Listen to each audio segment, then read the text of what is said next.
జీరాంజీ పథకం ద్వారా ముఖ్యంగా రైతుల అవసరాలను దృష్టిలో పెట్టుకుని మరి పంటల సాగు సమయంలో శ్రామికుల కొరత రాకుండా వ్యవసాయ సీజన్లో 60 రోజుల విరామం కల్పించడం ఇది రైతులకి చాలా చాలా ఉపయోగపడే నిర్ణయం.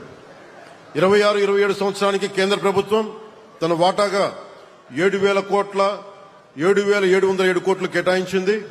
దేశంలో ఇందాక చెప్పినట్టుగా ఇది మూడో అతిపెద్ద కేటాయింపు. రాష్ట్ర ప్రభుత్వం వాటాతో కలిపి ఆంధ్రప్రదేశ్లో ఈ కార్యక్రమం అమలుకు మొత్తం 12,845 కోట్ల వ్యయం ఖర్చు చేయనున్నాం. గత 2 ఏళ్లలో ఉపాధి హామీ నిధులను సమర్థవంతంగా వినియోగిస్తూ పల్లె పండుగ మరియు పల్లె పండుగ 2 కార్యక్రమాల ద్వారా 16,695 కోట్ల ఉపాధి నిధులను వినియోగించాం. ఈ నిధులతో అంటే గత వైసీపీ చేసిన పాలనకి మనకి తేడా చెప్తున్నాం. ఈ నిధులతో 7,000 కిలోమీటర్ల సీసీ రోడ్లు, 40,000 గోకులాలు, 15,500 పశువుల నీటి తొట్టెలు, 1,07,000 నీటి కుంటలు, అడవి తల్లి బాట కార్యక్రమం ద్వారా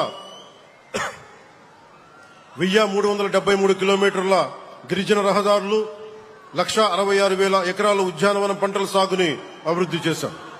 అలాగే 55 కోట్ల 40 లక్షల పని దినాలను కల్పించి గ్రామీణ కుటుంబాలకు ఉపాధి భద్రత కల్పించగలిగాం. దీంతో